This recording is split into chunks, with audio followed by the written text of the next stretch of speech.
আসসালামু আলাইকুম ভিউয়ার্স, হঠাৎ করে আমাদের মুড়ি মাখার প্ল্যানটা চলে আসে। তো আমরা কিভাবে মুড়ি মাখবো এটা একটু দেখাচ্ছি, তো আপনারা আমাদের সঙ্গেই থাকুন। দেখুন, এট ফার্স্ট আমরা মরিচগুলো কেটে নিচ্ছি। মরিচগুলো কাটার পরেই আমরা এরপরের আইটেমটা কাটবো, এটা হচ্ছে পেঁয়াজ। তো মানে একটার পর একটা আমরা সবগুলো কাটাকাটির পরে আপনাদের কীভাবে একটা মুড়ির উপকরণ আপনাদের দেখাচ্ছি আর কি, কীভাবে আমরা হঠাৎ করে মুড়ি মাখা। তো যাই হোক, পেঁয়াজগুলো কাটছি। পেঁয়াজ কাটা শেষের দিকে প্রায় পেঁয়াজ। তো এরপর আমরা টমেটো কাটছি। তো একটা মুড়ি সুন্দরভাবে মাখতে গেলে যা যা প্রয়োজন আমরা তাই দিয়ে দিচ্ছি। তো মুড়িকে সুস্বাদু করতে আমরা একটু টমেটো দিয়ে দিচ্ছি। একটা টমেটো দেওয়া শেষ, এবার শসা দেওয়া হচ্ছে।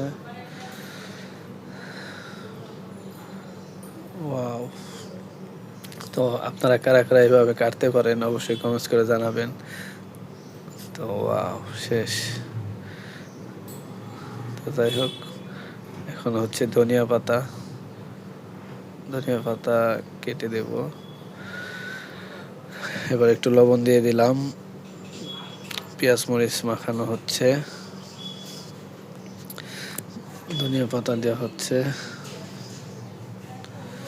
এরপর একটু সরিষার তেল, খাঁটি সরিষার তেল, সেই হবে।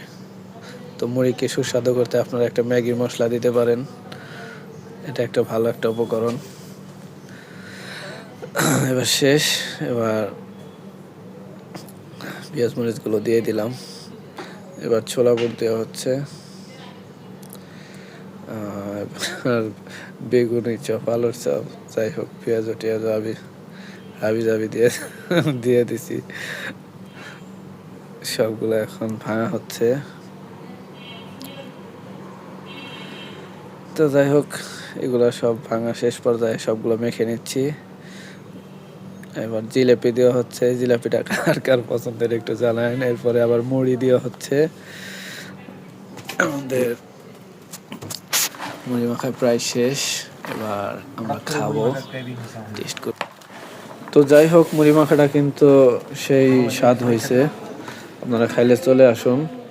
ওয়াও, এটাই বাস্তব। আই লাভ ইউ, হা হা হা। ভালো থাকবেন সবাই।